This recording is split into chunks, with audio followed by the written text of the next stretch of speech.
भद्रं कर्णेभिः शृणुयाम देवा भद्रं पश्येमाक्षभिर्यजत्रा स्थिरैरङ्गैः तुष्टुवांशस्तनूभिः व्यशेम देवहितं यदायुः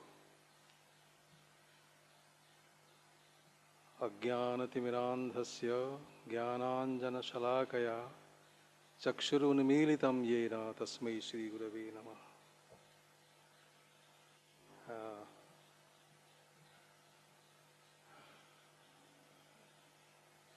Professor Gangadharan Nair,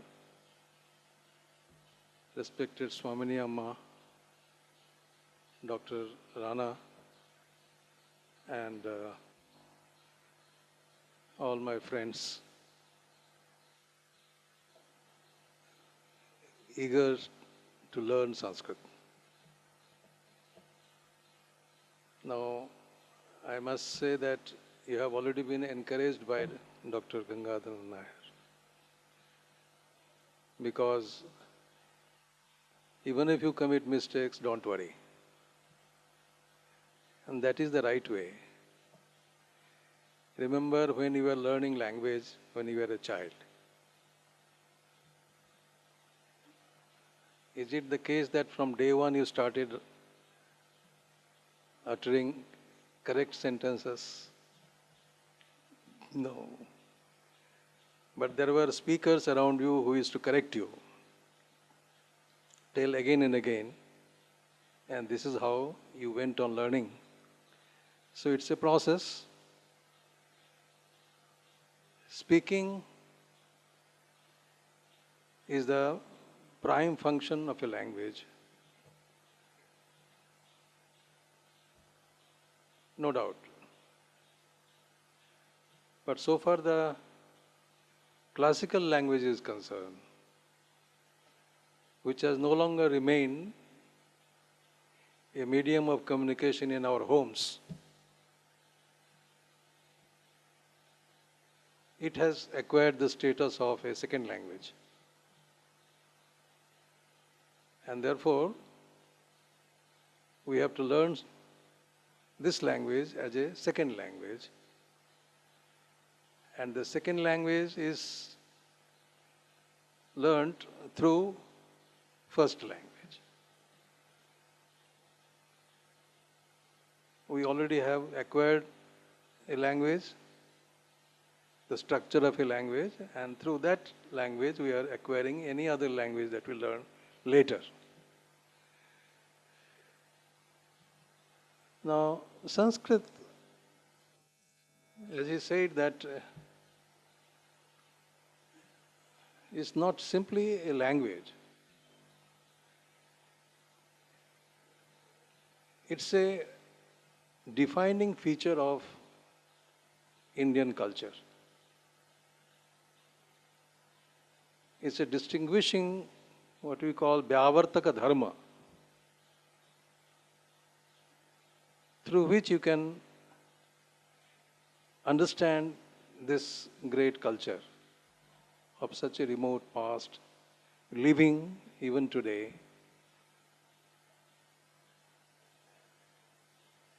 Sanskrit occupies every aspect of our life in India.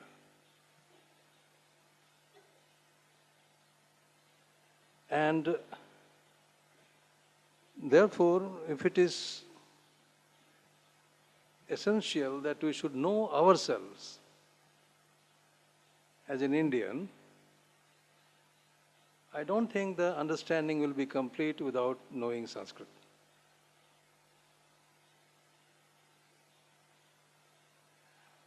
What we are is a product of the earlier moments. And therefore, if you want to know what we are today, it is necessary that we should know what we were yesterday. And what we were yesterday is again a product of day before yesterday. And in this way, unless we are familiar with, and all along the Sanskrit has been with us. in our physical life, in our psychological life, in our spiritual life, in our philosophical life, in any form of a culture, Sanskrit has been present all through ages. And it is this reason that without knowing Sanskrit, it is not possible for us to know ourselves. This is one of the prime reasons that we should learn Sanskrit. Now, how can we know, let us say, the first text of the world, for example, the Rig Veda, which our forefathers have preserved for us? How can we know Paniniya Ashtadhyayi, the great algorithm prepared for description of the structure of Sanskrit language? How can we know philosophical systems, the sutra literature, all the Sardarshanas, for example? Because they all are product of a very serious dialogue. And the dialogue always uses logic.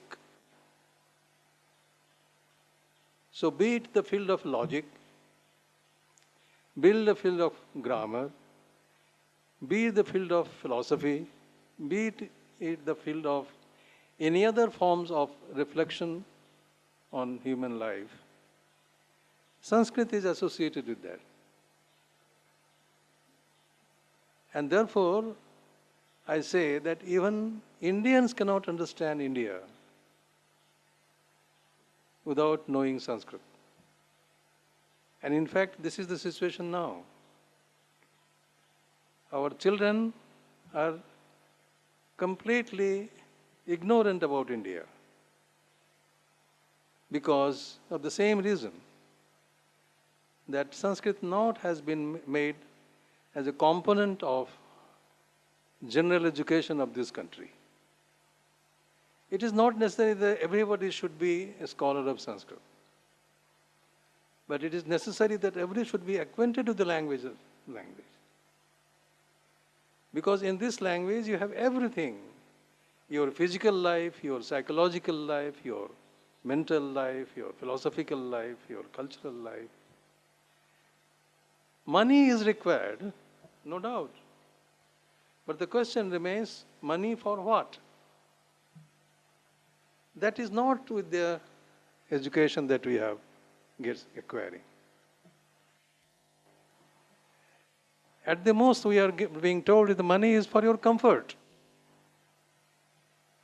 But comfort for what? Who will answer this question? I need money, I need good accommodation, good house, good clothes, everything I need. The question remains, for what? So right from the inquiry into the physical aspect of our world,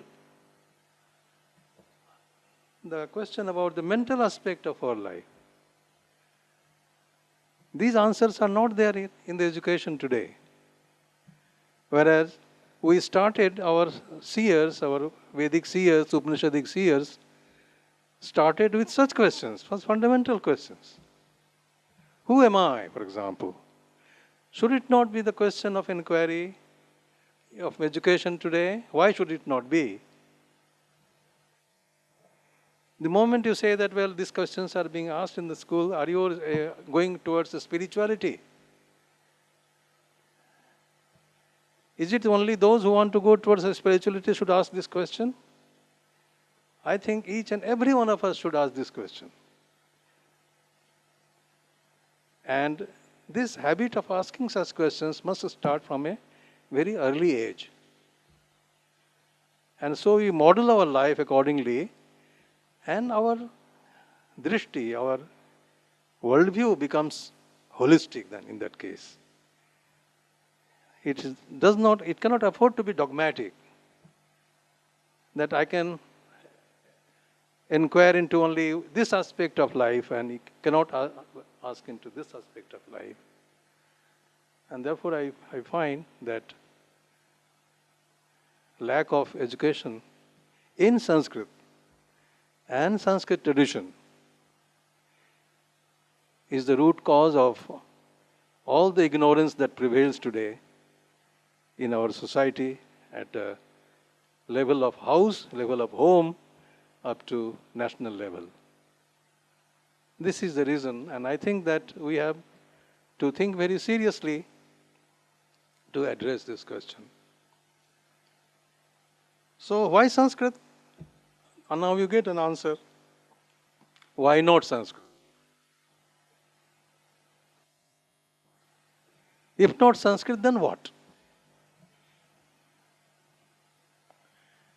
In the colonial period, our minds have been trained in a different way because we were under their thought for a long time.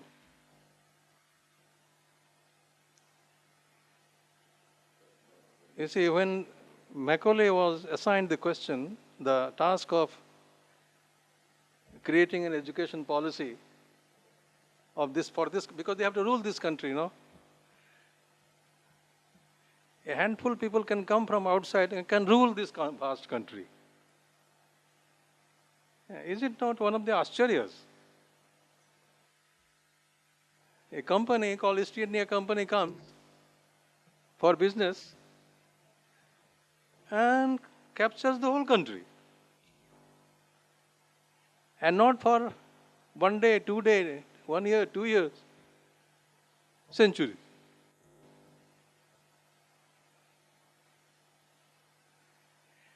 So when they came here, they wanted to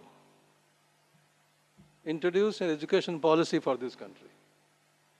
And the task was given to Macaulay. And Macaulay took some time, a lot of time he took. And he traveled whole country. The report which is put in the internet, many of them do not believe, but whatever may be the historical, somebody should do a research also here. The report which has come under the name of Macaulay informs us that Macaulay did not find even a single beggar. The people doubt whether such report was available, was made by Macaulay or not. Irrespective of this fact, whether some facts are true or